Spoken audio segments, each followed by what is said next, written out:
is reconvened. Please be seated. The record will reflect the presence of counsel for the parties. The defendant is present, the jury is present. Do you understand that you are still under oath? Yes, I do. Thank you. You may continue with your examination. Mr. Suki, the exhibit number you have up there is 423. 423? During the recess, did you seal up that one envelope that you opened, Yes, I did. that you described had the glassine envelope within it? Yes, I did. Now, what markings did you place on that envelope that you've opened to indicate where on the body of the defendant the hairs were collected from? On each of the envelopes, I write the name of the person that I'm collecting the sample from, the date and time of collection, the case number, case classification, and where the sample is coming from. And in this particular case, the envelope that I opened up was head hair. So each envelope is designated with all that information and each location on where the hair came from. Okay. Did you open the other 9 envelopes during the recess? No, I did not. Okay. Did you examine them by holding each one of them up to the light? Yes, I did. Okay. And what did it appear to you had been changed in each of the other 9 envelopes that you've examined over the recess that you didn't open? It appears that all of the envelopes all have the hairs repackaged in a separate envelope in a glycine, which is kind of like a wax paper envelope. And when you originally collected them, did you put them in a glassine envelope? No, What did you do with them? they're put directly into the white envelope. The And- hairs are placed directly into the envelope. Okay, all right, so we're not going to, without opening the other 9, you've indicated that the one you opened was the one that you had collected and submitted the head hair of the defendant, is that right? That's correct. Or you would tell us what was contained in each of the other 9 envelopes? The other 9 envelopes, the initial one was the head hair, the one that I opened. The next one was the chest hair, stomach hair, pubic hair, hair from the right arm, hair from the left arm, hair from the left leg, hair from the right leg, hair from the right armpit, and hair from the left armpit. Your Honor, permission to publish states 23 and 27. Permission granted. Now, in regards to states 23 and 27, which are now on the screen before you, will you describe how the defendant's body hair was on the day that you collected the hairs versus what's in these photographs? I don't recall any difference. The defendant's very hairy. These photographs depict the hair on his chest and his stomach hair and his arm hairs. He had short hair on his head as he does now, but and you can see in the picture on the right around his wrists, he's a very hairy man. All right. And have you seen the defendant since you collected the hairs? No. All right. Looking at him today, in regards to the hair you can see on his body, how is that different from when you collected the hairs pursuant to the search warrant? It appears to still be hairy. Maybe the hairs might have been cut. I don't know. When you say might have been cut, what do you mean by that? I don't know. The hair is shorter. It appears to be a little shorter now. So it's different today? A little bit different, looks like it. Okay. And you're saying it's shorter? I can't see that Someone far. object to counsel's leading questions. Your permission to have Mr. Suki come down and approach counsel table to examine the defendant's forearms. All right. You may do so. Mr. Suki, will you go have a look?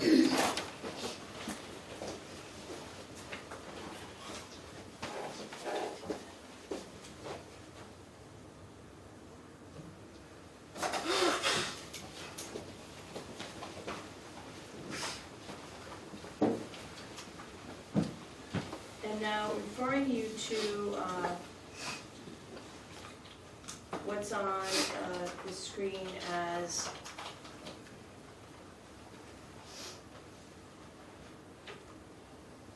states 27 in evidence. Will you explain to us what's different today? Here, these very hairy. Currently, it looks like the hair is possibly growing back. It's a little shorter. Okay, thank you. May I approach for states 423? Yes. Mr. Super, would you put Yeah, that? yeah, actually, before another question, I'm gonna object. Move to strike its lack of foundation.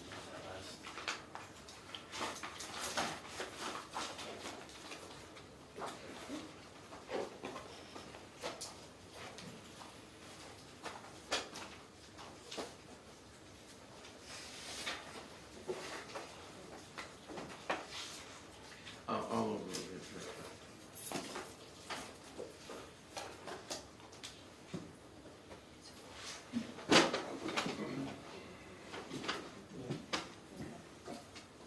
Your Honor, at this time, the state offers into evidence what has been marked as states 423 and 424, subject to the change.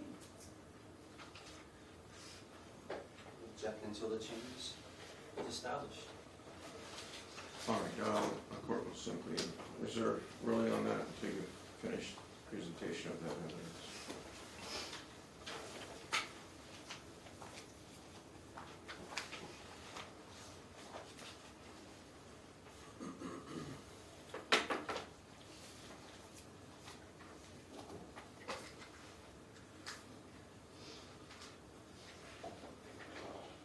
Did all that you testified to occur here in the county of Maui, state of Hawaii? Yes, it did. I don't have any further questions from Mr. Super. Cross-examination.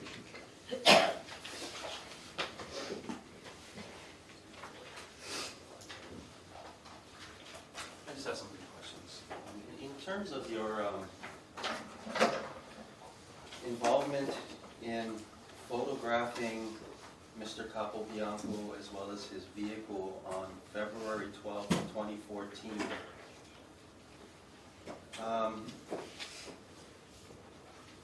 I guess, what was your assignment relative to that? I had gotten, the initial call was, I believe they had already been talking with Mr. Capobianco, and they had observed some injuries on his hands, and they wanted me to come and photograph his hands.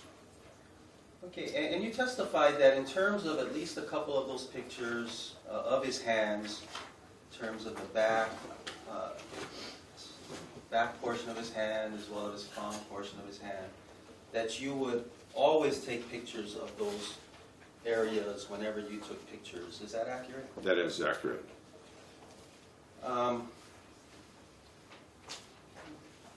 Well, let me ask you this. Those photographs were taken where? In the CID interview room, up in the police department upstairs. Okay, so is that like where you gotta go through that secure door and you have all of the CID detectives, I guess cubicles, and then there's the two That's correct. interview rooms That's in that correct. same area? Objection, Your Honor. Counsel is putting facts before the jury that are not all supported by testimony. I'm sorry, what rule of evidence is that? I'll overrule the objection, and the witness can clarify if necessary. I mean, you're familiar with the layout of the CID area and the Sure. interview room that you just talked about. Absolutely. Are you familiar in terms of the location of Detective Adachi's, I guess, desk area? In that Right CID now, area? right where his desk is right now, yes, I do. Okay, what about back in February of 2014? Sorry, I can't tell you. These guys rotate out and they move locations. Let me ask you, who's got the furthest desk or cubicle away from that interview room back in 2014? I can't tell you. in terms of the distance between the furthest cubicle of the CID detective with the furthest desk away from the interview room, how far is that distance? Objection, no, that's,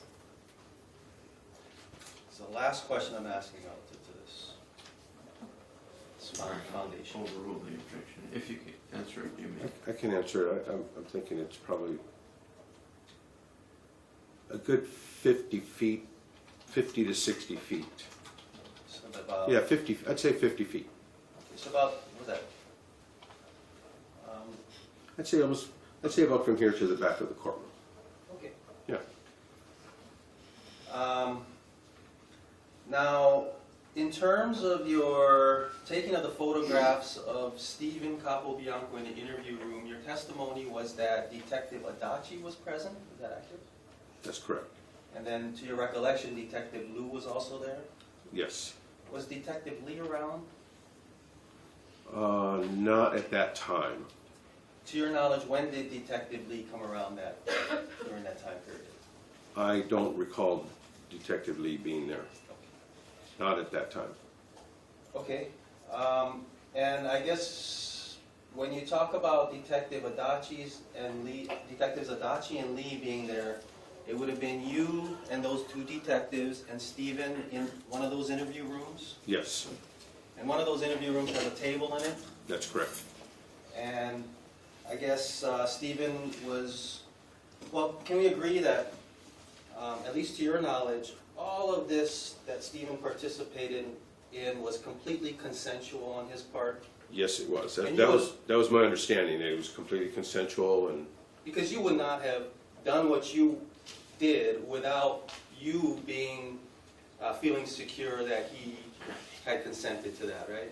objection vague as to time, there were a couple of collections. The objection is sustained. Yeah, Mr. Vincent knows we're talking about February 12th and not March. Well, the court's rule, I'm not sure it's free to raise your question. Okay, so we're still talking about February 12th, 2014, the right? initial photographs. Now, in terms of the logistics of taking those hair samples in that interview room, I guess at some point he had to take his shirt off. Objection, the form of the question misstates the testimony. There is no testimony about it right now. That's why I'm getting to it. I can see a photo with no shirt off, so that's why I'm asking him if he took that shirt off. All right, I'll overrule the objection. You may answer the question. Your Honor, his question was regarding hair samples. Correct. If there's anything incorrect in the question, the witness can clarify it. Could you just say the question, please? Thank you. Can we agree at some point he had to take his shirt off to take these hair samples? He did have to take his shirt off, but I did not take hair samples at that time. And not in the interview room, yeah? Oh, okay, That was, so yeah, it in was terms just, of the February 12th photos, he took his shirt off. Did he take any other clothes off for purposes of that photo session? no. Now,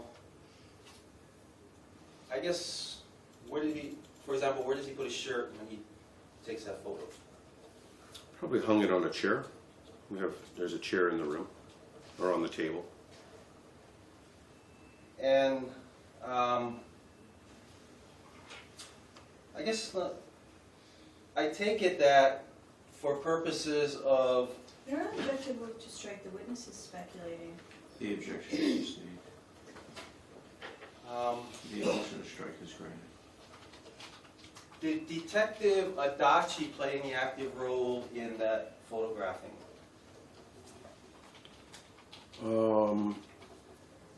If anything at all, he might have held the scale. Sometimes I will hold the scale if I'm able to. Sometimes I'll have a detective hold the scale when I'm photographing an injury. And to tell you the truth, I don't recall whether he held the scale at that time or not. Okay, and would it be accurate that you took, I guess how many photos did you take of Stephen in that interview room? Was it 29 possibly? Was it? I don't have my photo log with me, so. Okay, well, let me, does 15, in terms of taking pictures of Stephen, does 15 photos sound about That that? sounds right, that's correct. And let me ask you this. While you were photographing Stephen well, I guess, let me set this up. Is the interview room enclosed? Was the door closed while you were taking photos? Yes, Is it air conditioned? yes. Did you smell any kind of smell on Stephen when you were taking his photographs? Not at all. Anything remarkable in terms like a rotting smell or anything like that? Not at all.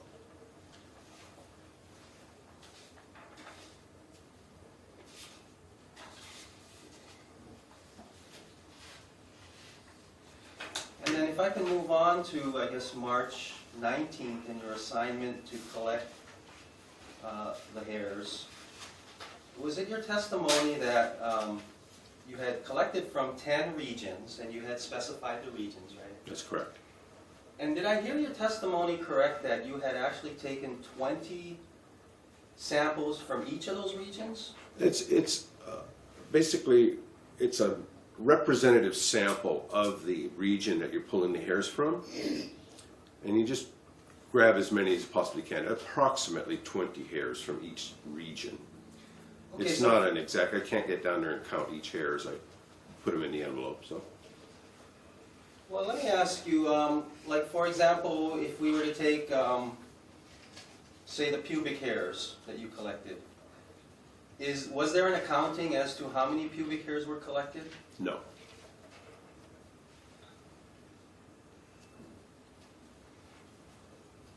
Were there, in terms of an accounting of any, of how many from any of these areas? No. So when you say, you know, a representative sample, what's the range of the amount from each region? Something like 5 to 20, or you tried to get 20 and it was... Try to get 20. The lab likes about 20 hairs. That's what they ask for.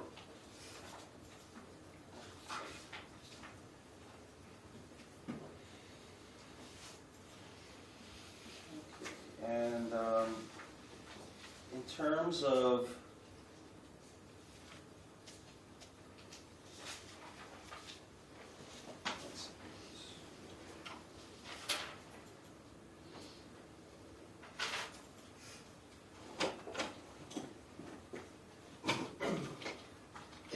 Yeah, in terms of your assignment on June 4th, and in terms of your processing of the vehicle, your testimony was that you photographed and chemically processed the vehicle. Is that accurate? That's correct. Okay, what was that chemical processing that you're testifying about? The chemical processing was spraying the vehicle with luminol for looking for the presence of blood.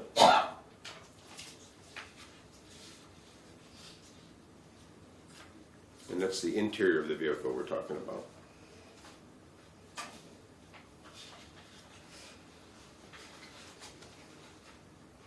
And in terms of, I think you testified about a mace can, did you photograph that mace can? I did photograph that can. And was it that mace can that you testified you had swabbed? That's correct. According to procedure. I guess,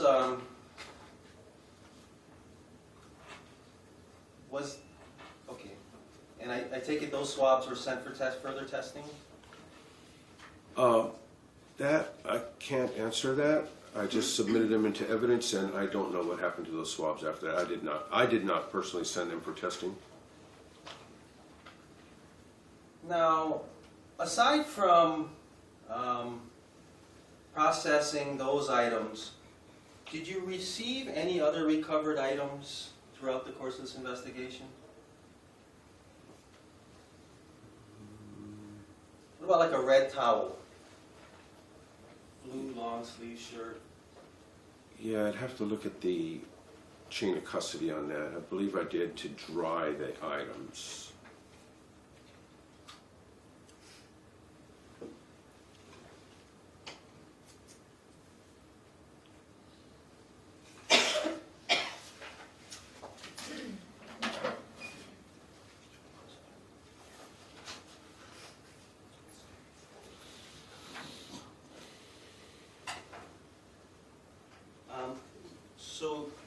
testified that you did the photographing and chemical processing of the vehicle on June 4th of 2014.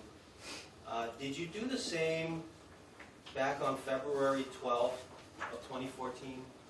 I did the photography, but no chemical processing at that time yet.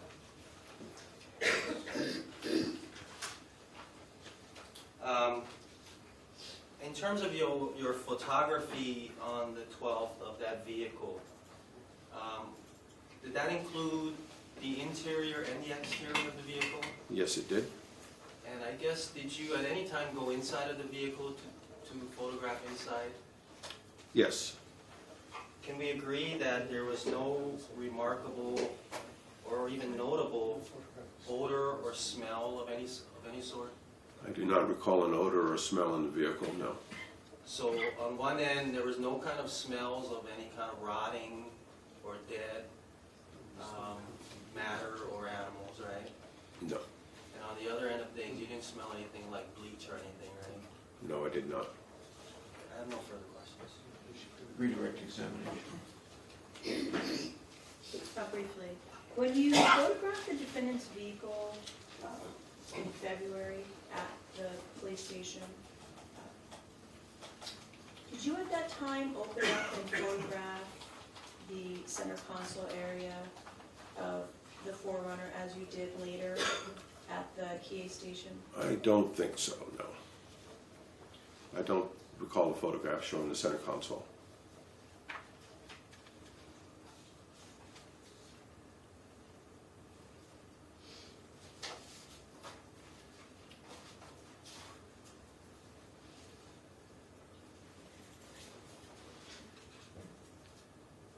Is it normal for you to request, like you did of the defendant when you photographed him on February 12th, for someone to remove their shirt when you do full body photographs? Yes.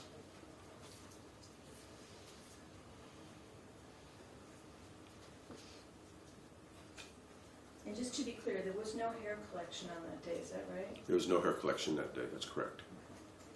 I don't have any further questions, thank you. Brief cross-examination. At some point, are you responsible for the photograph that has in it the picture of a mace can in the center console of the vehicle? I did photograph that. And that would have been a photograph back in June of 2014. That's when it was taken. That's correct. Now, you'd agree with me that based on your not seeing that mace canister there on February 12th of 2014, you cannot testify as to when or how that mace can got there, right? No, I can't. Absolutely not. Do you happen to know how long the vehicle had been out of Stephen's possession as of your photography session on June 4th, 2014? Objection calls for hearsay and speculation. I withdraw the question. No further questions. Are there any juror questions? That's fine.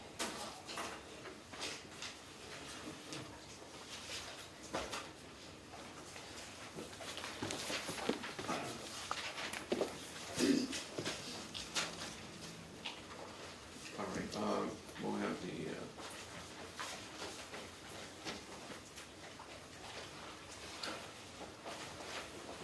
jury go to the jury room. Excuse me, Judge. Excuse me, Judge. Yeah, you can wait outside. Wait outside. I'll show these the bathroom too, so perfect. Thank you.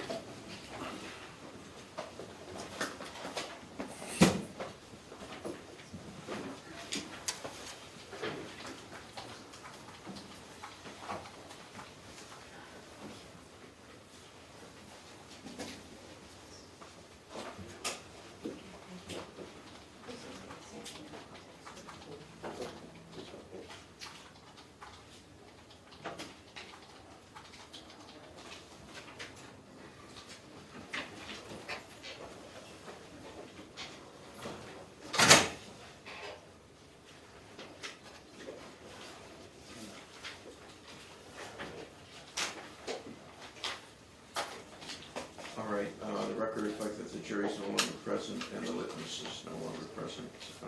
I have a number of jury question forms. First, jury question form First question, what was the width of the two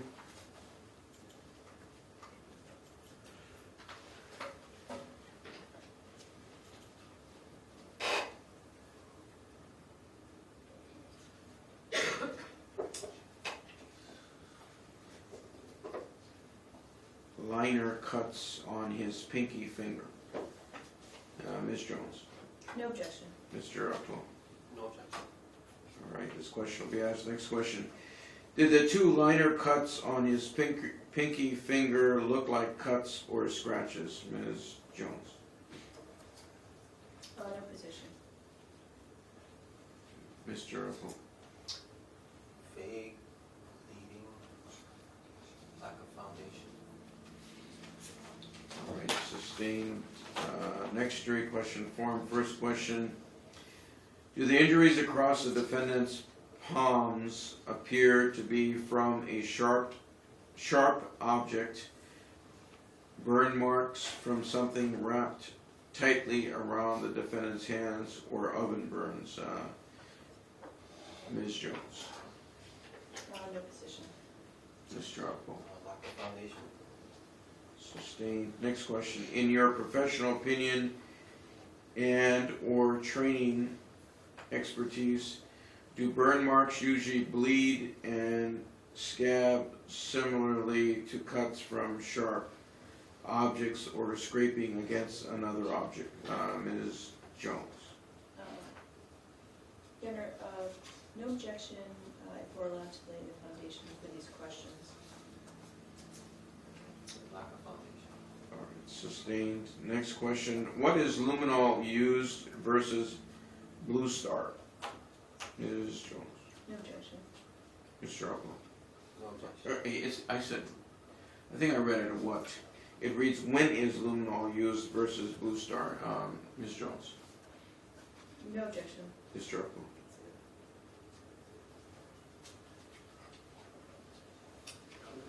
No objection. All right, this question will be asked next. What determines using one formula over the other? Why? Ms. Jones. I'm sorry, would you repeat that, please?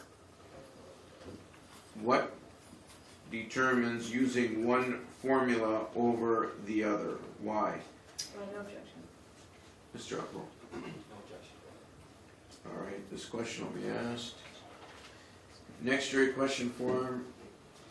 Question reads, would a female suspect be asked to remove her shirt for photography? Ms. Jones. Relevance. Mr. Upwell. No objection. All right, I'll sustain the objection on relevance. Next jury question form. First question. You stated that the officers handled the mace can and you photographed and swabbed it. Due to its handling, did you have to collect DNA samples from the officers too? Ms. Jones. No objection. Mr. Upwell. No objection. All right, this question will be asked. Next question. Was blood found in Stephen's Forerunner when you sprayed the luminol? Ms. Jones. No position. No objection. Mr. Upwell. No objection. Yeah, I'm sorry, isn't that, yeah, speculative in terms of how it's phrased? All right. I'll sustain the objection. Next question. What is the color of Stephen's Forerunner to your memory from the photos you took? Ms. Jones. No objection. Mr. Upwell. No objection. All right, this question will be asked. Next jury question form. One question. Was Stephen always compliant with all the evidence you needed to collect from him and his vehicle? Ms. Jones. No objection. Mr. Upwell. No objection. All right, this question will be asked. Next jury question form. First question, what is the reason why you were asked to compare the defendant's forearms? Ms. Jones? Speculation. Mr. Upwell? I'm sorry, could I hear the question one more time? What is the reason why you were asked to compare the defendant's forearms? Speculative. All right, sustained. Next question. Would you agree that the only difference in the photos of then and now of the defendant, Stephen Capobianco, is that he is not as tan now? Ms. Jones?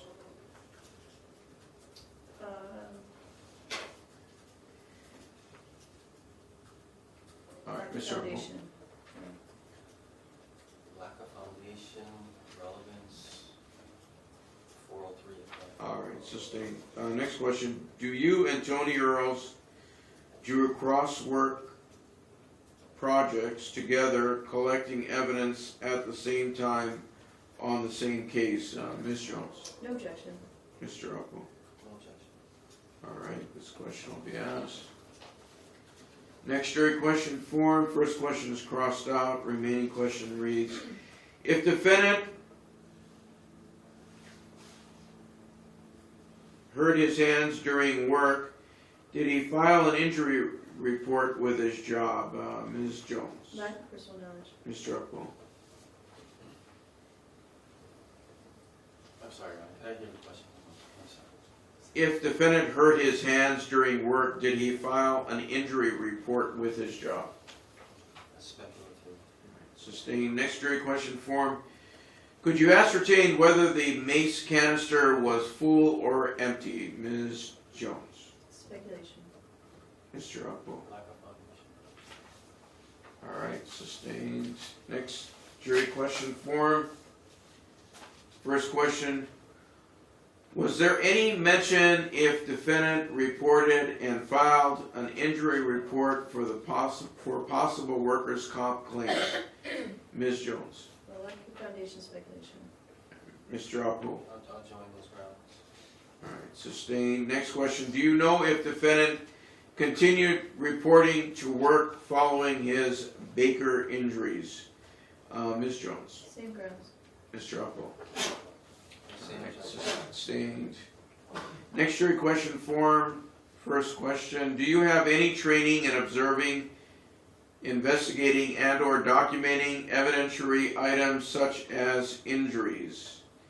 Ms. Jones? No objection. Mr. Upwell?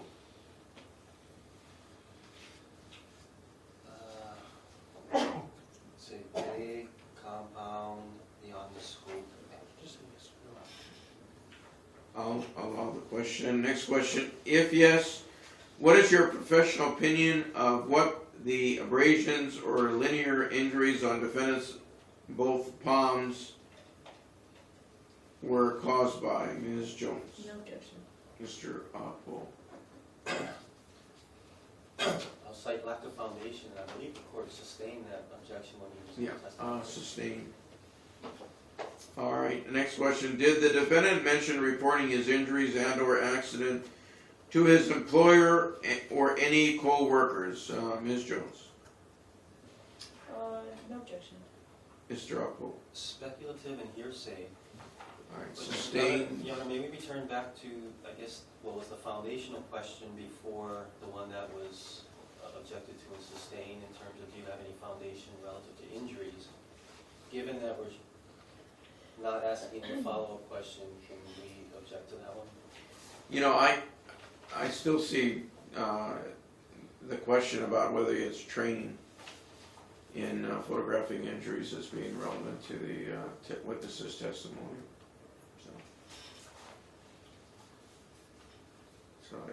All right. So we're on to the next jury question form. First question: in your professional experience, did the defendant's injury resemble injuries consistent with injuries from baking? Ms. Jones? No possession. Mr. Upwell? Lack of foundation. Sustained. Next question: do you know if the defendant is left or right-handed? Ms. Jones? No objection. Mr. Upwell?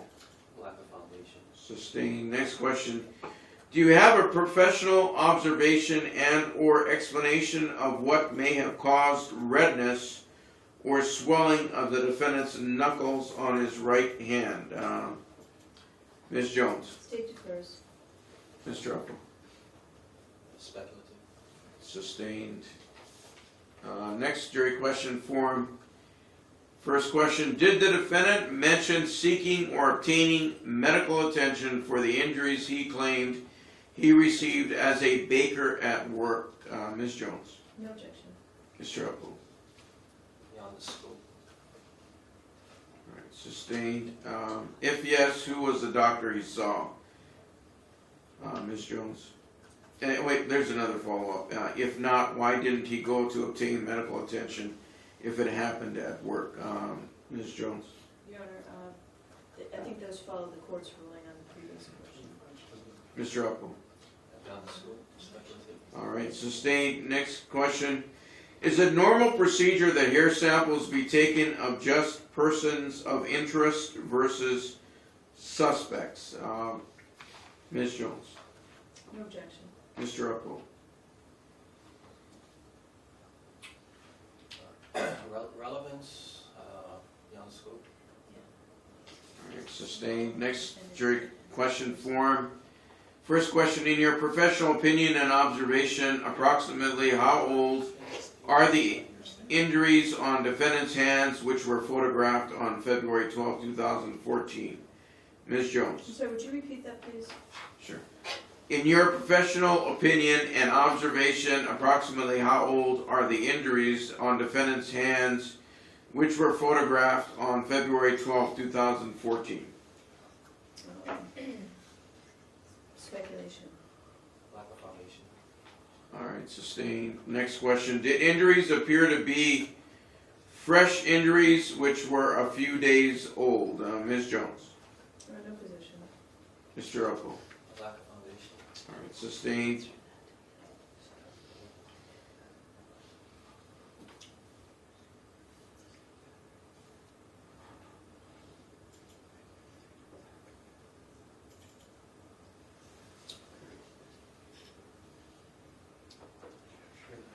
Okay, there's a notation, exhibit 351, and then it says, do you know what is the brownish mark or object below the driver's seat belt buckle, parentheses, marking / object appears to be on right side edge of driver's seat, close parentheses. Ms. Jones? No objection. Lack of foundation. All right, sustained. All right, we'll have the witness return to the courtroom. That's the last question. And we'll have the jury return.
Your Honor, Mr. Suki will be right in. He's using the restroom.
and the record will reflect the presence of members of the jury, and our witness has returned to the courtroom.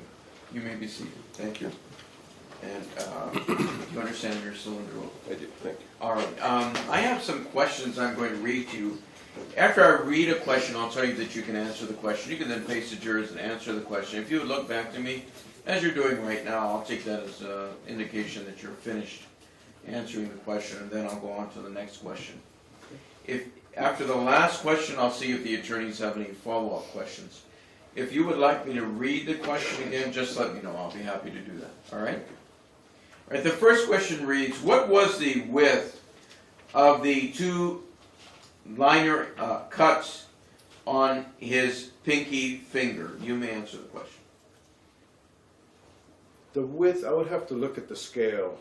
I don't, is it the width between the two linear abrasions or the width of the abrasion itself? Why don't we bring up the exhibit? All right. Your Honor, 632 is on the screen. We need to clarify the question of the width of the abrasion. You know, I'm not able to do that. I Okay. can only read the question. Okay, well, the width of the abrasion, the abrasion that's closest to the end of the pinky is much wider, and it looks to be a little triangular shaped, and using the metric scale, it looks to be about 1 centimeter, possibly 1 centimeter, all the way down to possibly 0.2 or 0.4 centimeters. The abrasion that's closest to the knuckle appears to be, again, 0.2, 0.3 centimeters wide. Very, very, very small, very narrow abrasions. And I did give the dimensions of the length of it already. Okay. The next question reads, when is luminol used versus Blue Star? You may answer the question. Oh, good question. Both products are the same products. One is a brand name. Blue Star is a brand name. Luminol is what the chemical is actually that does the presumptive test. It's a presumptive test for blood, and they're basically the same thing, so there's no difference in between Blue Star and luminol. The next question reads, what determines using one formula over the other? Why? You may answer the question. One formula of the luminol of Blue Star? Is that what we're talking about? I'm not able to. I think we're talking about the formula between Blue Star and luminol, and essentially they're the same. Like I say, Blue Star is a brand name now. It's a relatively new product. Luminol has been around for a long, long time. Blue Star is luminol, but it's the brand name. All right, the next question reads, you stated that the officers handled the maize can and you photographed and swabbed it. Due to its handling, did you have to collect DNA samples from the officers too? You may answer the question. No, we generally don't collect the sample from the officer. The items that are recovered are handled with gloves. So theoretically, we should not be transferring any of our personal DNA onto the item. So therefore, we do not collect the DNA sample from the officer. All right, the next question reads, what is the color of Stephen's Forerunner to your memory from the photos you took? You may answer the question. Kind of a light silver, silver grayish, I would call it. I'm not sure what I'd say it's a silver gray. The next question reads, was Stephen always compliant with all the evidence you needed to collect from him and his vehicle? You may answer the question. Yes, he was. He was always compliant. He gave consent to search his vehicle and consent to photograph him. He was always compliant. The next question reads, do you and Tony Earls do crosswork projects together, collecting evidence at the same time on the same case? You may answer the question. Yes, we do, if it's a very big case. And this developed into a big case, but what happened is I started doing some of the initial work and then I left on vacation for about 3.5 weeks, so I was off island. Tony picked it up and took it from there, and I picked up and did a couple of things when I came back. But on the really big cases, we will go out together and work together on collecting evidence and documenting crime scenes.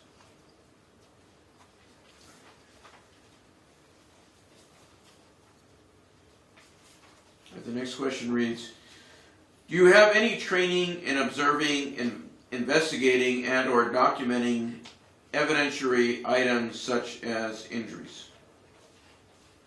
No formal training as far as identifying or determining what an injury is. I had a background, my first career was in a medical laboratory. I worked in a medical lab for about 18 years. And so being in the medical field, I had a little bit of idea what some injuries were. I used to go down to the emergency room quite a bit. But I had no formal training in identifying injuries. Any follow-up questions, Ms. Jones? Yes. You've indicated that you have some life experience in regards to observing injuries. Yes, Okay, and you said that's 18 years? in the medical laboratory. Okay, and how much of that time was observing injuries in the emergency room? Well, I used to go down to the ER quite a bit when I worked in the hospital, as opposed to when I worked in a reference lab. But I don't know, 4 or 5 years maybe. And have you yourself, like, injured yourself? Well, many times. Have you burned yourself? Yes, I have. Will you, now, can you take that life experience you have, the 18 years in the medical lab, and also the time in the emergency room, coupled with your own personal experience, to describe, and permission to publish, states 27? Yeah, maybe approach.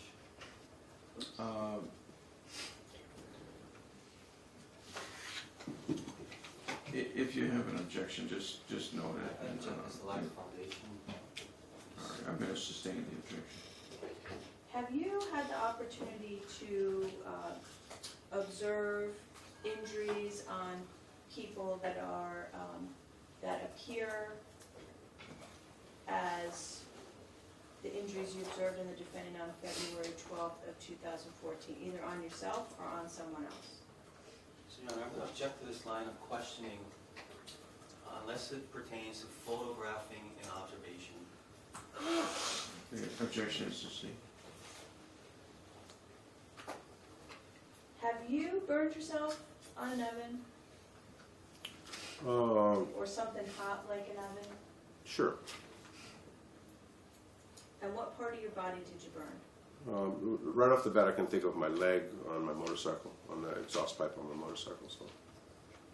And will you describe to us the circumstances of having burned yourself on your motorcycle? So, Your Honor, I'm going to maintain my objection to this line of questioning as well as raise 403 at this point. The objection is sustained. I ask for counsel to be instructed to move on at this point. All right, Ms. Jones, if you would, please. Yes. Now, in regards to the defendant, the question about the defendant being compliant with the collection of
is Jeffrey Mahoney. I'm a detective with the Criminal Investigation Division.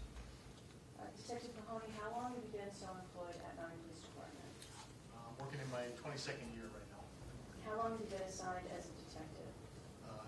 Almost 8 years. Were you employed and on duty on February 21st, 2014? Yes. At that time, did you have an assignment regarding transport of some evidence? Yes, I was the available detective on that particular date at the request of our commander and evidence specialist, Anthony Earls. We needed to transport evidence over to Honolulu Police Department's scientific investigation section, so I was selected to do so. When you say you were the available detective, what does that mean?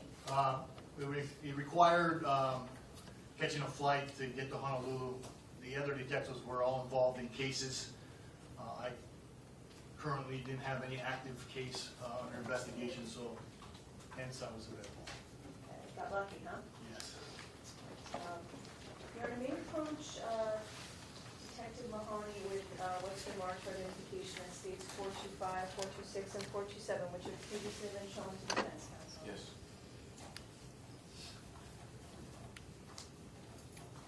Detective Mahoney, I'm showing you would have been marked for identification that states 425, 426, and 427. If it assists you in looking at the attached paperwork, you can remove the yellow sheet. Do you now looking at 425, do you recognize that? I do. And how do you recognize it? It's a chain of custody evidence voucher that I signed for. I recognize my signature. And what, when you say you recognize your signature, what are you referring to? It's my initials and my employee number with the date and time received. Are you familiar with the MPD evidence voucher forms? Yes, I am. And how many times in your career have you used them, either creating them or signing on or off of them? Regularly for over 20 years. Okay. And did you have any training on what that means when you sign the form as you indicate your signature appears on this one on 425? Yes, upon entering the department, it's one of the courses in the Recruit Academy that explains the processes of chain of custody and evidence vouchers. Okay, and you, can you tell us when you signed that evidence voucher for 425? This one is dated February 21st, 2014 at 6:10 a.m. And who did you receive it from? Does it indicate that? There's an employee number, Anthony Earls, whom I received the package from. Personally? Yes. And in his presence, did you execute that paperwork? Yes. Do you see your signature anywhere else besides the 6 a.m. or the 6, I'm sorry, what time was that? That was 6:10 a.m. 6:10 a.m. Do you see your signature anywhere else? Yes, the very next line, it continues the chain of custody. The first signature is receipt of the property or the evidence. The second line down is a continuation of my signature as the person in possession of that particular package or evidence, and then handing it off to whomever I would transfer that evidence to. Okay, and when you sign it, besides your signature, do you put any other information down after your signature? I always put my employee number, And what is it? 10069. So, when you signed it the second time, did you have your signature on that form the second time? Who were you signing it over to?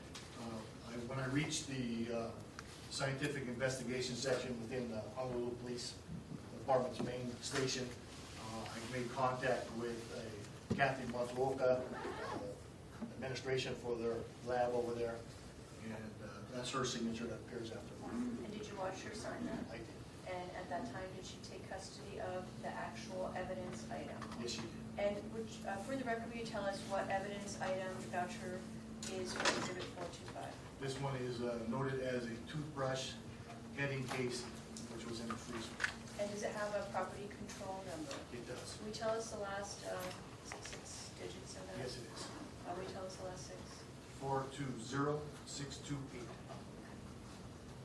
Let's go on to 426 and do the same thing.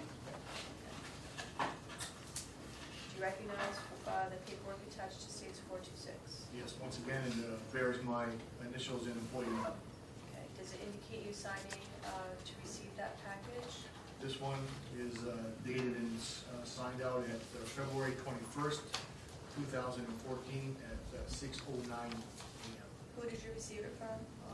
Evidence Specialist Anthony Earls. And did you receive it personally from him? Yes, I did. And did you sign that in his presence? Yes. Does your signature appear elsewhere? Yes, once again, the following line is continuing possession of the chain of custody until delivery upon scientific investigation section of HP. And who did you give it to at the Scientific Investigation Division at the Honolulu Police Department? This was, once again, Kathy Matsuoka. And what was the date and time that you sent that over? February 21st, 2014 at 10:10 a.m. And did you do that personally? I did. And for the record, states 426, the evidence voucher refers to what piece of evidence? This was cotton swabs, samples of 5 nails. Does it have a property control number on it? It does. And will you give us the last 6 numbers? 420 Here. 168. I got it. Thank you. Okay, all right, now let's turn to 427. You want to read what you read? Yes.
Item of evidence. I did. And do you see your signature indicating your receipt? I did. Did you sign it? I put my initials in my employee number. Okay, when did you do that? February 21st, 2014 at 6:09 a.m. And who'd you receive it from? Evidence Specialist Anthony Earls. Personally? Yes. That same morning? Yes. With 425 and 426? Correct. All right, did you sign that over to someone? I did. I transported it to Honolulu Police Department Scientific Investigation Section, where it was turned over to Kathy Matsuoka. And the date and time of your signing over 427 to Ms. Matsuoka? February 21st, 2014 at 10:10 a.m. Now, for the record, in regards to states 427 for identification, without reading what's in the parentheses, will you describe for us what is contained within 427? Cotton swabs Of what item? from a bra. You know what, actually, Your Honor, I'm going to object as to foundation of this witness testifying. I don't think it was in there.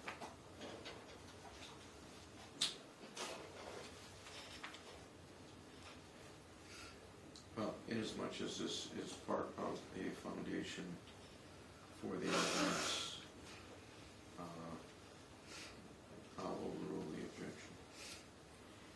you. And does it have a property control number? Yes, it does. Okay. Will you give us the last 6 numbers? 420150. Okay, great.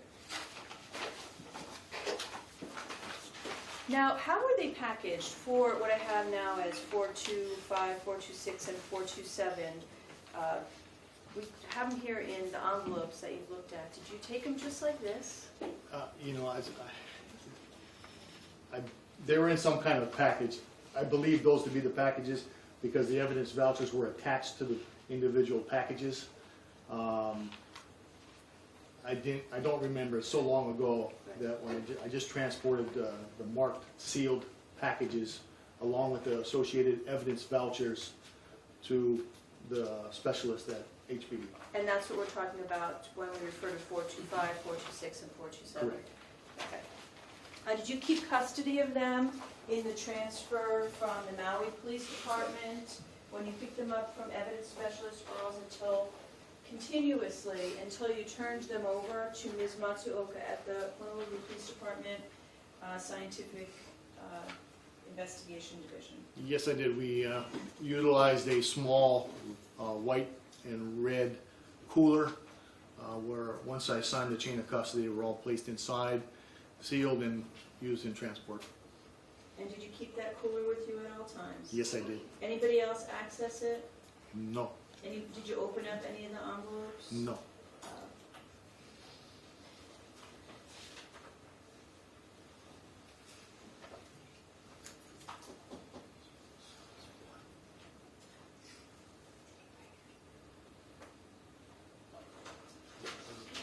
It's in the cooler.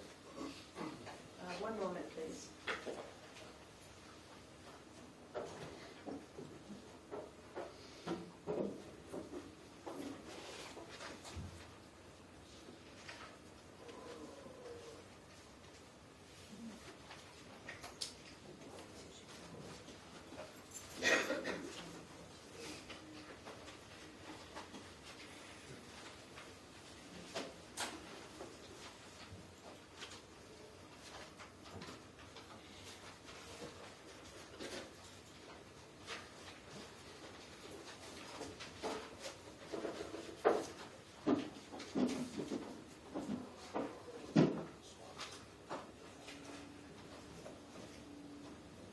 May the record reflect in showing defense counsel what's been marked as states 428.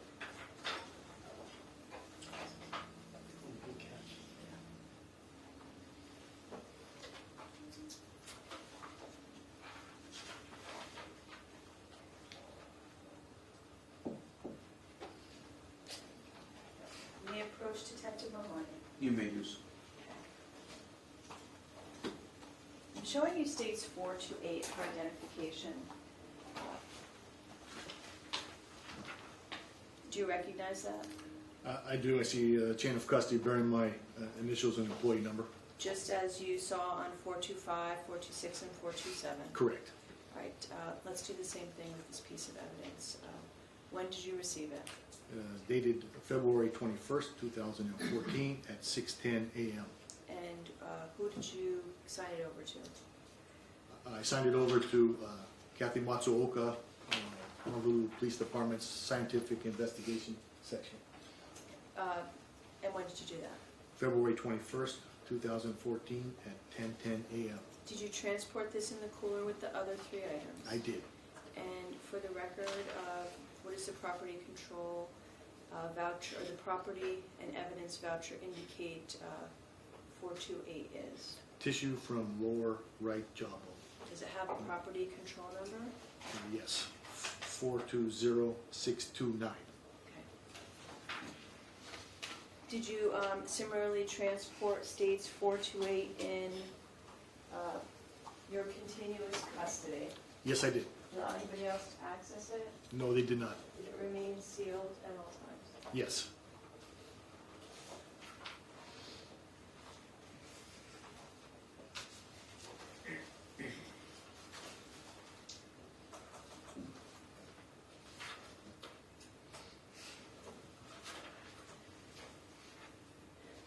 Your Honor, subject to the completion of the chain, the state offers into evidence what's been marked by identification as states 425, 426, and 427, as well as 428. We would have jumped into the chain as a start. I understood it. There'll be others testifying about it. Yes. All right.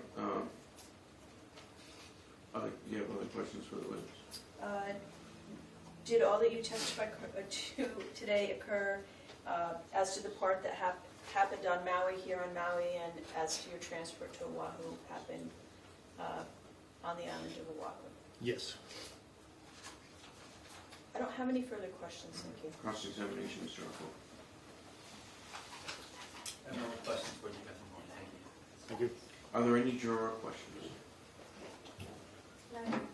Thank you very much. Your excuse. Thank you, Your Honor. You may call your next witness. The state will be calling Anthony Earl. Okay, we'll have Mr. Ellis return to the courtroom.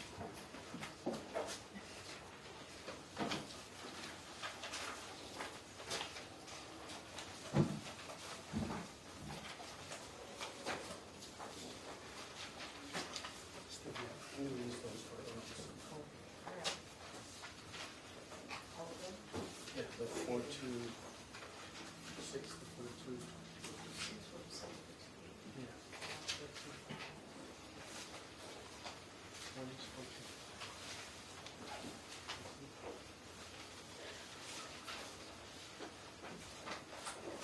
Wait, 425 as well.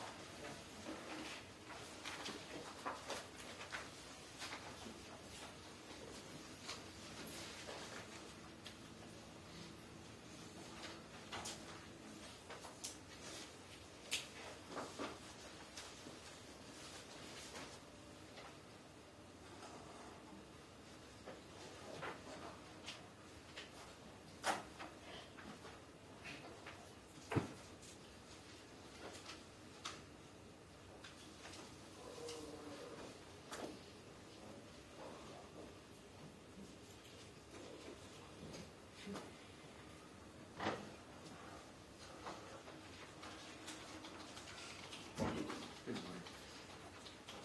The record reflected Mr. Earl's has returned to the courtroom. He's approaching the witness stand right now. Okay. All right, good morning. The record will reflect, of course, that he was previously testified in this proceeding and previously placed under oath. You may be seated. Thank you.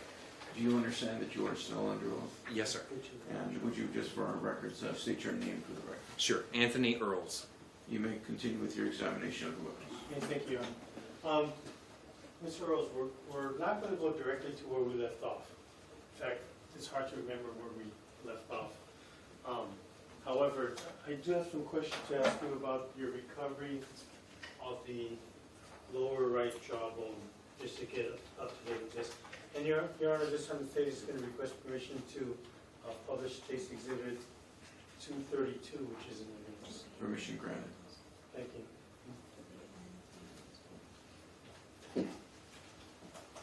Okay, now, I think you testified earlier, Detective, that you were present when the medical examiner, Dr. Lindsay Harrell, recovered a tissue sample from what's shown here, State Exhibit 232, mark number 2, the lower right jawbone. Is that correct? Yes, I was. Okay. Now, when she collected a tissue sample, did you see what happened with it? What happened with the tissue sample? Yes, and then we packaged that in a small plastic container, a sterile container. Okay. Were you part of that? Yes. Okay. And then when you packaged the tissue sample in the small container, where did it go? And then I actually placed it into an envelope, entered it into evidence, kept it in the freezer in evidence as well while I was at the Wailuku police station. Okay, so you testified earlier there is a secured refrigerator at the forensic facility. Is that correct? Yes, there is. Okay. Now, you also are you saying is there a freezer at the Wailuku police station in the records department? Several, yes. Okay. And is that where the tissue was being stored? If I recall correctly, the tissue was recovered on February 20, and it was prepared for delivery to Honolulu PD the next day. So I probably just kept it at the forensic facility, refrigerator and freezer. Okay, so it wasn't at the freezer at the police department? Without looking at the actual chain, I would say though, because it was the next day, I probably kept it in the freezer at the forensic facility. Yeah, I'm going to show you,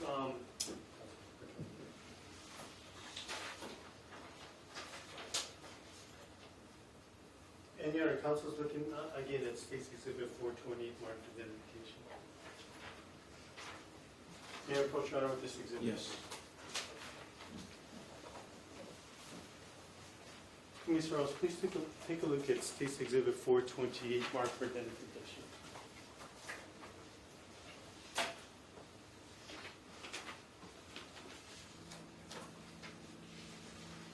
Okay.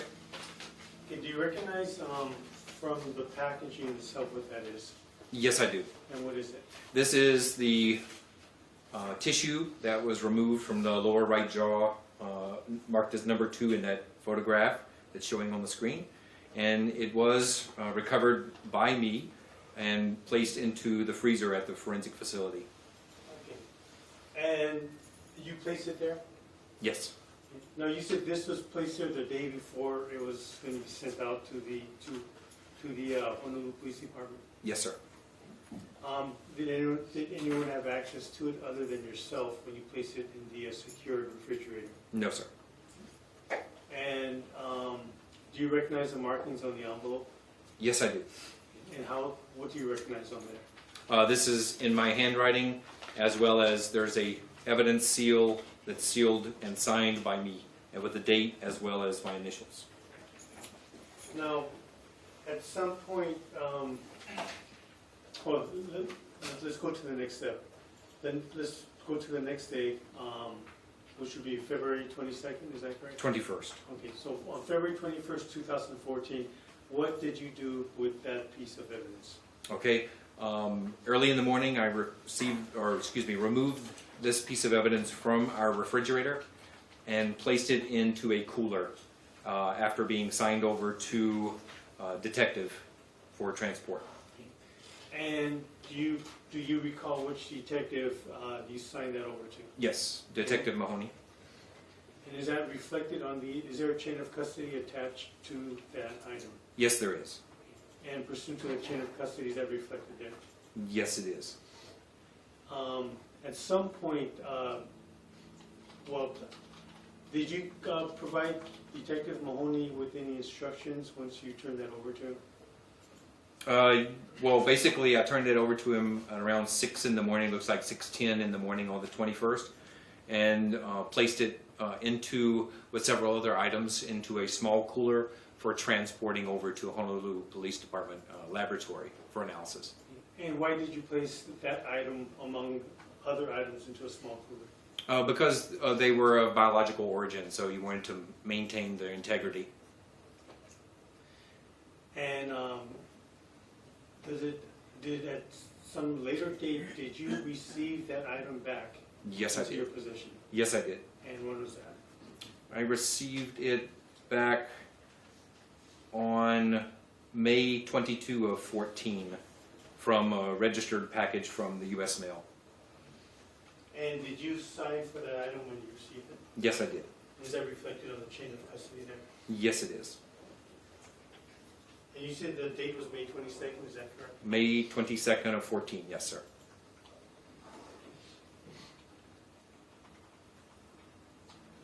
And did you take a look at that item when you received it back? No, sir. Have you seen that item since then? Yes. Can I make a correction? I did inspect it just to make sure that the seals were still intact. Okay, and were the seals still intact? Yes, they were. And, the scissors? Yes, can you mark the scissors? You know, may I approach with a pair of scissors? Yes. Thank you.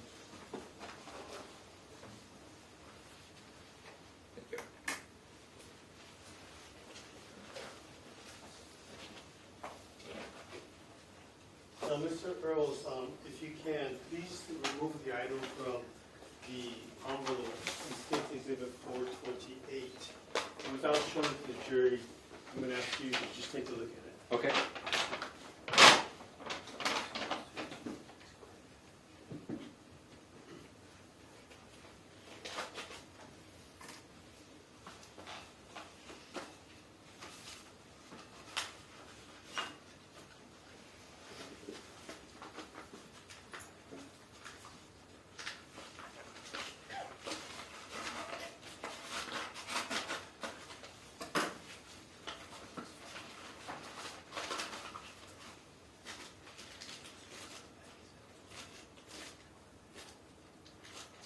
Okay. Now, do you recognize the contents of, the contents of State's Exhibit 428 for identification? Yes, I do. And what is it that you recognize about it? This is the same container that was used to preserve the tissue after it was collected by Dr. Harl. And how do you know that it is the same container? It has her handwriting on it, as well as on the Ziploc bag that contains it within. Did you observe Dr. Harl place her writing on that container, Yes, I did. as well as a plastic bag? Yes, I did. And did you submit, or did you place any writing on either the packaging or the seal of that piece of evidence? On the packaging, yes. The envelope. And then this was after you had sealed it? Correct. Now, with respect to the items, can you tell whether or not testing had been performed on that, by looking at that container? Yes, there are 2 labels in addition, one on the vial itself from Honolulu PD laboratory, as well as one on the outside of the Ziploc container. And Ms. Rose, with the exception of the signs that that testing was performed on that piece of item, other than that, are there any signs of tampering or any alteration to that particular piece of item that you had sent with Detective Mahoney to the Honolulu Police Department? The only addition was on the manila envelope, which contained all of this. There has been HPD SIS forensic biology seal and signed on the bottom of the envelope. I sealed mine on the top, so it appears to have been opened. Right. So And resealed. With the exception of that, okay, are there any signs, looking at the container itself, are there any signs of tampering or alterations other than what you have testified earlier as signs of testing? No, there does not appear to be any. And other than those signs of testing, does it appear to be in substantially the same condition, referring to the container and item therein, when you sent it out back in February of 2014? Yes, it does. And I'm going to show you, I'm going to do the same with Stacy's Exhibits 425, 426, and 427. You know how many approach of these exhibits? Yes. Take with.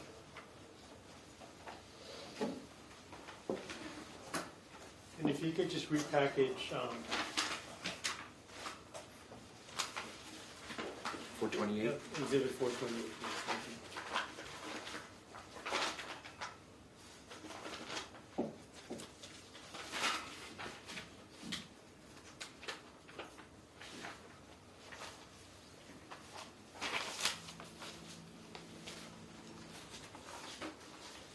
Now, beginning at 425, State's Exhibit 425 for identification. Can you please take a look at that? And remove the contents there.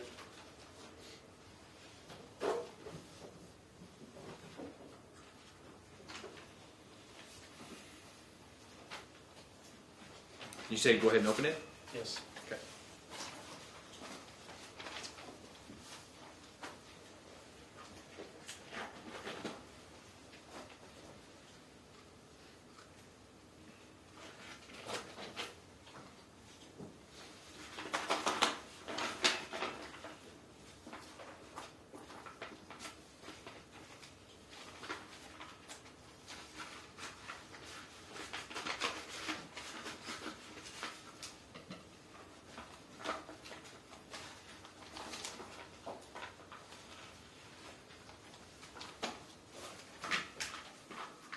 Okay.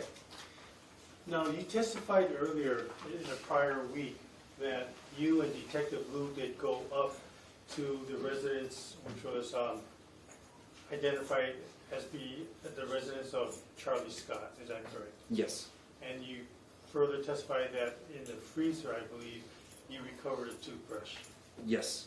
Now, in looking at State's Exhibit 425 for identification, do you recognize what that is?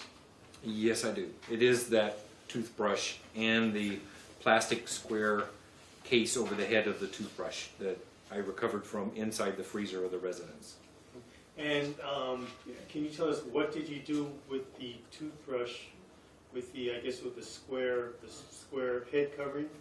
What did you do with that when you recovered that from Charlie Scott's residence? That was placed within a manila envelope and then transported back to the evidence processing lab. I never removed the cover from the actual toothbrush. Was that stored in a refrigerated environment as well? Yes, And where was it stored at? in a freezer. Was this at the Maui Police Department's freezer or the forensic facilities secured refrigerator? The forensic facilities secured freezer. Okay. I'm sorry, it's a freezer, not a refrigerator. Well, it's a freezer on top and a refrigerator on the bottom. All right. And what did you do with that? Then, once it was entered into evidence, I signed this over to Detective Mahoney for transportation on the 21st of February of 14.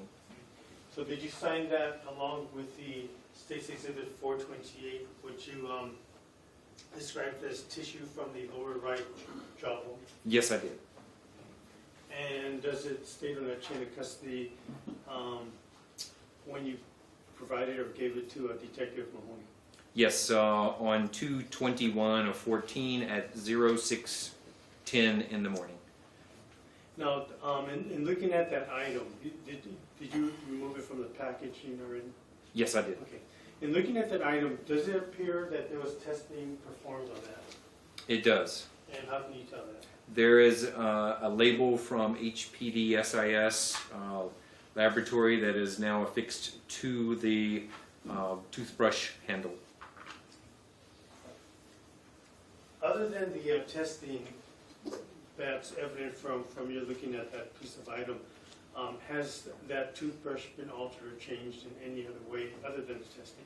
It does not appear to be Does it changed. appear to be in substantially the same condition as when you submitted it to Detective Mahoney back in February of 2014?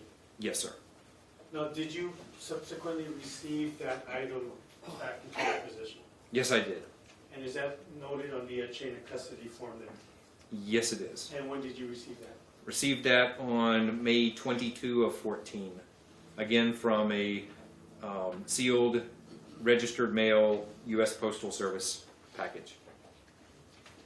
Thank you. Now, can you go to the next item, which will be State's Exhibit 426, marked for identification?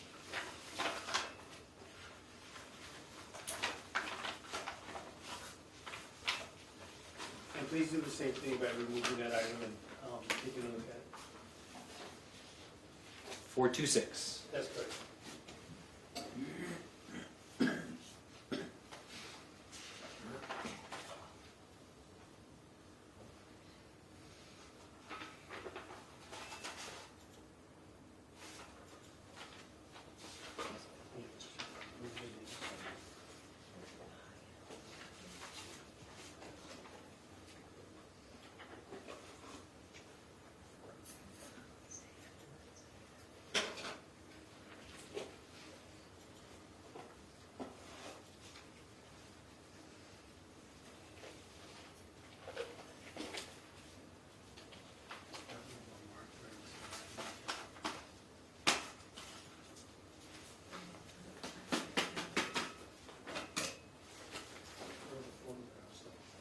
I'm sorry, you said go ahead and open it? Yes, please. Okay, thank you.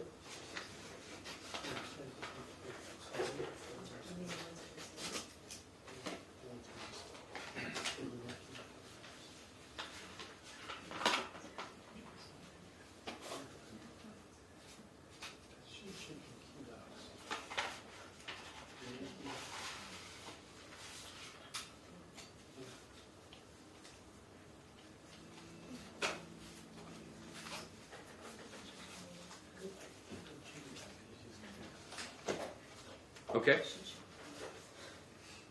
Okay, do you recognize what's in there? Yes, I do. And what do you see in there? There are 10 individual packages of swabs, cotton swabs that were utilized by me to recover samples from the 5 fingernails. Okay, now, Mr. Earls, when you collected the 5 fingernails from, was this from the New Iowa scene? Yes. Okay, when you collected the 5 fingernails, did you label them with any particular lettering? Yes, in the photo markers, but in the lab they were labeled randomly according to size. Okay, and well, first of all, what are those swabs of? What did you do in order to obtain those swabs? Okay, I used sterile water and the sterile cotton swabs. Put a couple of drops of sterile water onto the swabs, and then I would, as they're labeled individually with each nail identification of A through E, and they're also labeled distal or proximal, so the outer edge of the nail versus the inner edge of the nail. And I took samples from both of all 5 nails on separate swabs. You know, I know you just explained that, but you used 2 words that are uncommon. You used one word, distal. Okay. Okay, Distal what does distal mean? is the outer end of the nail, like what you clip with your fingernail clippers. Okay, so when you swab the distal, well, what are you swabbing exactly? You're basically where you would normally clip under the nail or the nail end. You're swabbing the inside of that, like next to the skin. Okay. And then the other word you used was proximal, is that correct? Proximal is the opposite end, where it's attached to the finger. And so exactly where are you swabbing when you're doing it in the proximal region? There you're actually trying to get like the cuticle area. Okay, so that'd be the base of the, or the base of the nail? Correct. And did you do so with all 5 nails that you recovered from the New Iowa area? Yes, I did. And, Your Honor, this time, permission to publish state's exhibits, which is already in evidence, 92 through 96. Permission granted. Thank you. I'm showing you state's exhibit 92. And you said you did place letters or assign a letter next to each nail, is that correct? Yes, starting with the largest, which this was the largest. So when you swap this nail, did you get the fingertip underneath, which would be the distal, Correct. as well as the proximal with the cuticle or the base? Correct. And State Exhibit 93, same question, what did you do here? The same, but I used 2 different sets, of course, of cotton swabs. Same on the end that would stick over the end of the finger, and then the cuticle side. And I'm not sure if I asked you this earlier, Mr. Earls. When you're doing the swabbing, are you using a dry swab or a wet swab or both? Actually, this was with sterile water to moisten it a little bit, so I would make sure I would recover sufficient sample. So after you use sterile water to moisten it, do you then use a dry cotton to go over it again, or just the wet? No, actually, these cotton swabs come in a package that are a twin pack, so there's 2 in there. So you use one with the cotton, with a drop of sterile water, and then the other one is the follow-up with the dry. But they go in the same package, back into the same package. All right, so and you do that with the tip of the nail as well as with the base of the nail. Correct. And going to State's Exhibit 94, which you've assigned the letter C, do the same process here. Correct. In State's Exhibit 95, which you've assigned the letter D, did you do the same thing as well? Yes, I did. Now, in State's, some of these nails, they contain, I guess, some skin fragment that was still attached to it, is that correct? Yes, specifically the one you're visualizing now with letter D. And so how did you conduct the swabbing with what's shown in State's Exhibit 95 and you've assigned the letter D to? I still focused on the nail itself. And lastly, State's Exhibit 96. Did you do the same thing here? Yes, I did.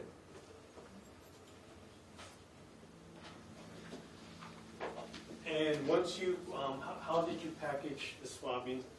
Okay. Once you swabbed the needles, how did you package it? So again, once you open the sterile package of the 2 swabs, you do your recovery of sample, and I place them back into the original packaging, fold the end over and tape the edge so that it doesn't cross-contaminate with anything else. And did you label the packaging as well? Yes, I did. And how did you label them? So I would start with, I started with nail A. So nail A distal, the clipping in, and then nail B would be the next package, and that would be the proximal or the base end, and then continued the same. And you did that with all 5 nails? Correct. Now, when you opened State's Exhibit 426, did you recognize the packaging there? Yes, I did. And did you initially sign the packaging? Yes, I did. And does it appear that testing was done on the package, or yes, the packaging in State's Exhibit 420, Exhibit 426 for identification? Yes. Again, there are Honolulu Police Department laboratory stickers on each one of the 10 small containers that have the cotton swabs inside. Yes.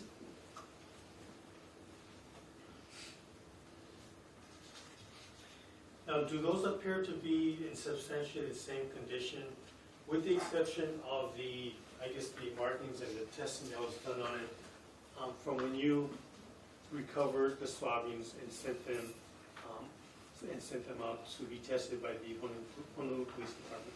Yes, they do. Have they been changed and altered in any way with the exception of that testing? No, they do not appear to have been. And how did you send those to the Maui Police Department? Actually, I'm sorry, to the Honolulu Police Department. okay. So yes, these were also handed over directly to Detective Mahoney on the same day of 21st of February at around 6:10 in the morning. Okay. Now, Mr. Earls, we have 10 minutes. Can you go to State's Exhibit 427, mark for identification? Sure.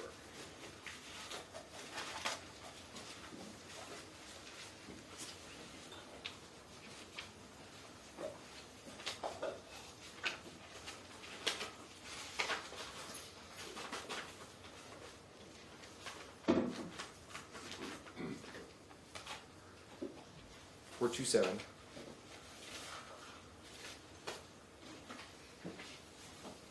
Yes, that's correct.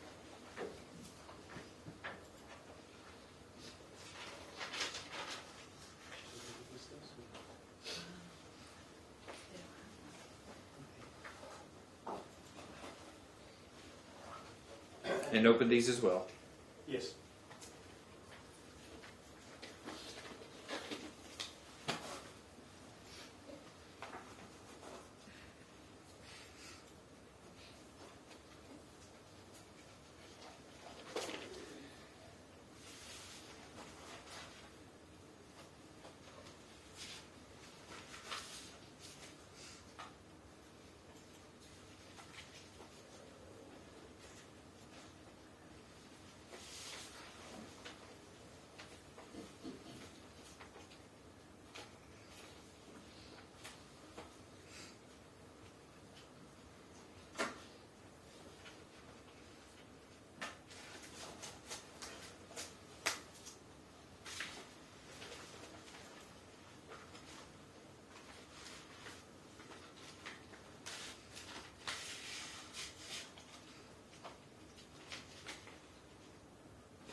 Okay.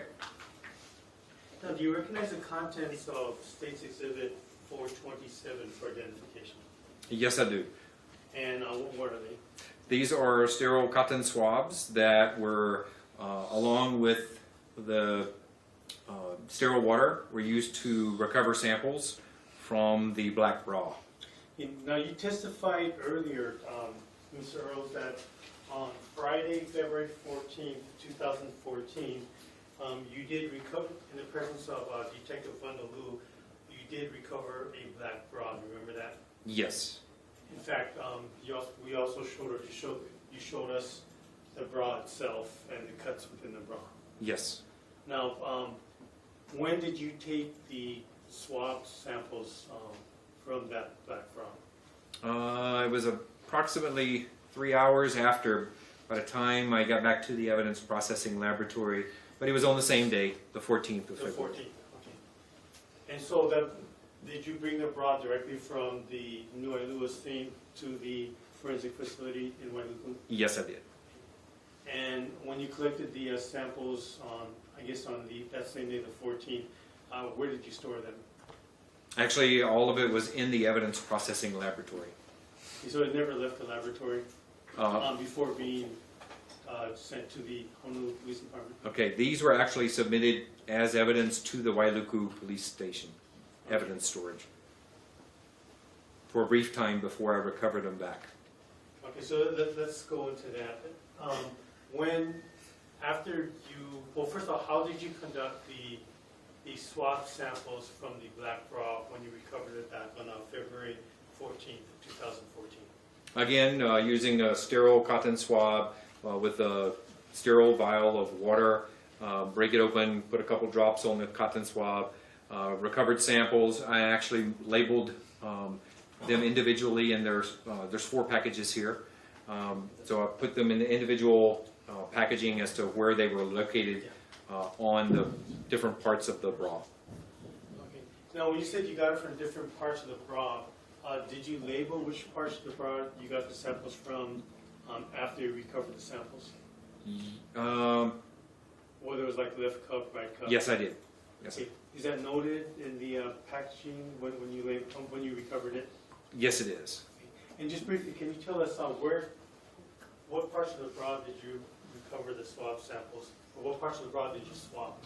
These were sampled on 2 on the left interior of the cup and 2 on the right interior of the cup near the cuts on the bra.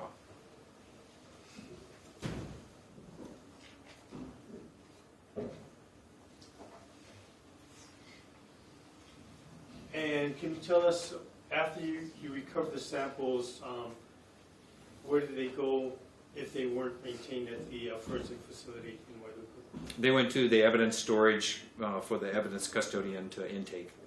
And did you take them to the evidence storage? Yes. Is that noted in the chain of custody?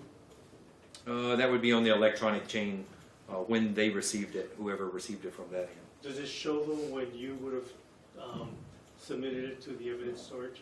Yes, it would.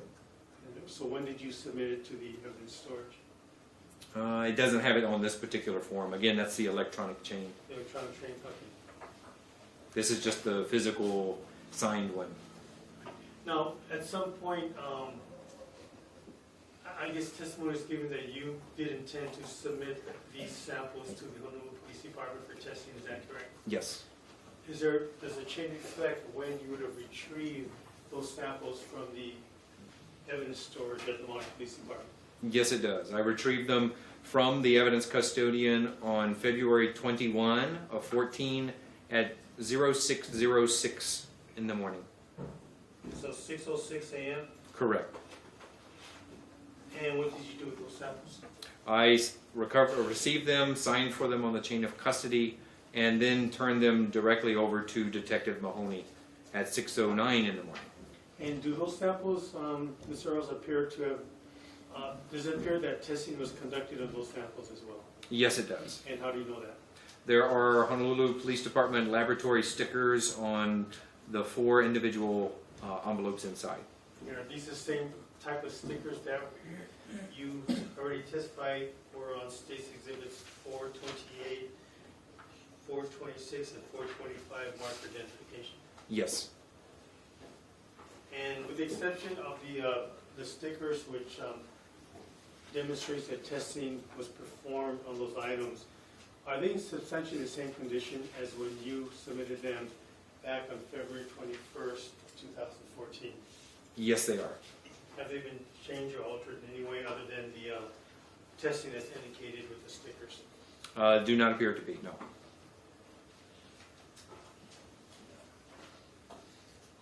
This would be a good time to stop. All right, then we will take our lunch recess at this time and reconvene at 1:30. Thank you. Court is in recess.